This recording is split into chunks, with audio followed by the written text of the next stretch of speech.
चुप रहने का महत्व।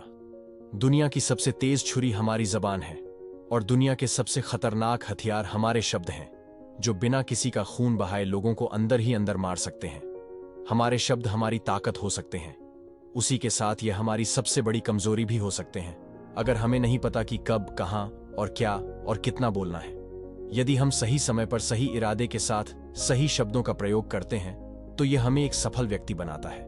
लेकिन अगर हम सही समय पर सही इरादे से सही शब्दों का इस्तेमाल नहीं करते तो यह हमारे जीवन को नर्क से बदतर बना सकता है। तो चलिए जानते हैं एक कहानी के माध्यम से चुप रहकर जीवन को कैसे बदला जा सकता है। एक बहुत ही प्रसिद्ध बौद्ध भिक्षु रहा करते थे। उनका नाम रिसाई था। रिसाई अकेले रहते थे।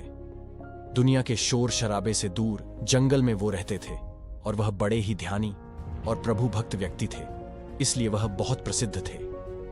एक दिन एक राजकुमार रिसाई के पास आया और बोला, हे प्रभु, मैं हमेशा थका हुआ, निराश और परेशान महसूस करता हूं। मेरा मन बहुत अशांत रहता है।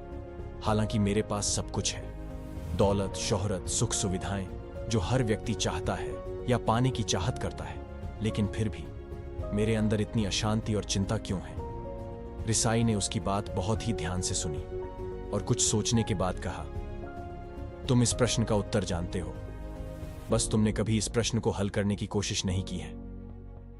रिसाई ने आगे कहा, मैं एक खाहोज करना चाहता हूं, क्या तुम मेरा साथ उसमें दोगे? इस खाहोज के बाद तुम्हारे जीवन में किसी भी तरह की अशांति और चिंता नहीं रहेंगी। यह बात सुनकर राजकुमार बहुत खुश हुआ।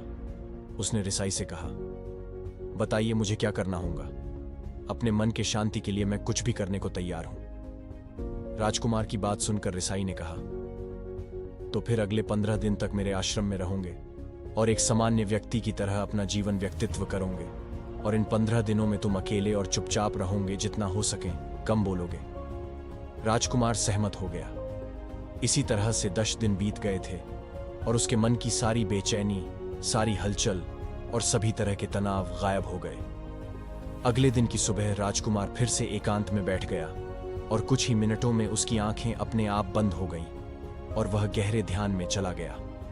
वह पूरे दिन वहीं पर ध्यान लगा के बैठा रहा और गहरे ध्यान में डूबा रहा।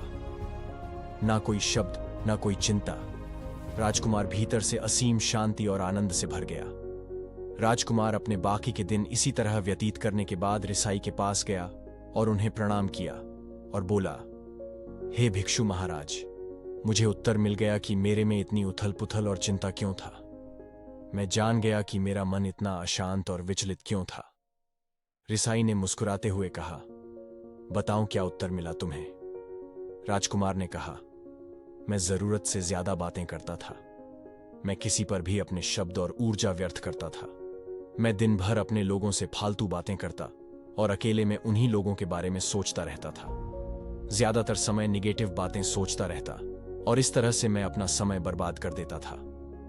ज्यादा बोलने और निगेटिव सोचने से मेरा मन अशांत और बेचैन हो गया था। इसी वजह से मैं किसी काम को ठीक से नहीं कर पा रहा था, जिसकी वजह से मैं हर काम में असफल होने लगा और फिर इन्हीं लगातार मिलने वाली असफलताओं की वजह से ही मैं उदास और चिड़चिड़ा हो गया। राजकुमार की सारी बातें सुनने के बाद रिसाई ने कहा, सिर्फ तुम ही नहीं, दुनिया में ज्यादातर लोग जरूरत से अधिक बोलते हैं।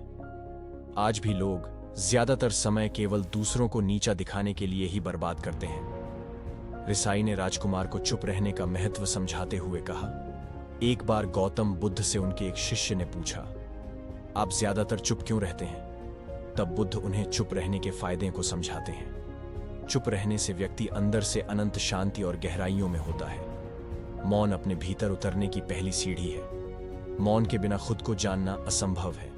खुद को जानने और समझने का पहला नियम है, मौन हो जाओ। कम बोलने का कोई भी नुकसान नहीं है, लेकिन यदि आप ज्यादा बोलते हैं तो आप अधिक गलतियां करते हैं। अगर व्यक्ति कम बोलना शुरू कर दें तो संसार की 90% मुसीबतें अपने आप खत्म हो जाएंगी।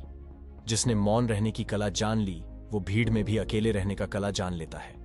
एकांत में तो आदमी आनंदित रहता है, दूसरों की उपस्थिति ही तो बेचैनी पैदा करती है। चुप रहने की शक्ति से अधिकतर ऊर्जा को बचा लोगे।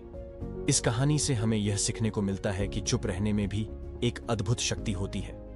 अगर हम सही समय पर सही शब्दों का प्रयोग करते हैं तो हम अपने जीवन को सकारात्मक दिशा में बदल सकते हैं। चुप रहने से हम अपने आत्मा की गहराइयों में जा सकते हैं और अंदर से शांति का अनुभव कर सकते हैं। इससे हम अपने विचारों और भावनाओं को साफ करके अपने जीवन को सकारात्मक बना सकते हैं। चुप रहने की कला हमें सीखनी चाहिए ताकि हम अपने शब्दों का सही इस्तेमाल करके अपने और दूसरों के जीवन को सुधार सकें। उम्मीद करते हैं आपको हमारी मोटिवेशनल स्टोरी चुप रहने का महत्व पसंद आई होगी। इसी तरह का वीडियो देखने के लिए चैनल को लाइक और सब्सक्राइब करें।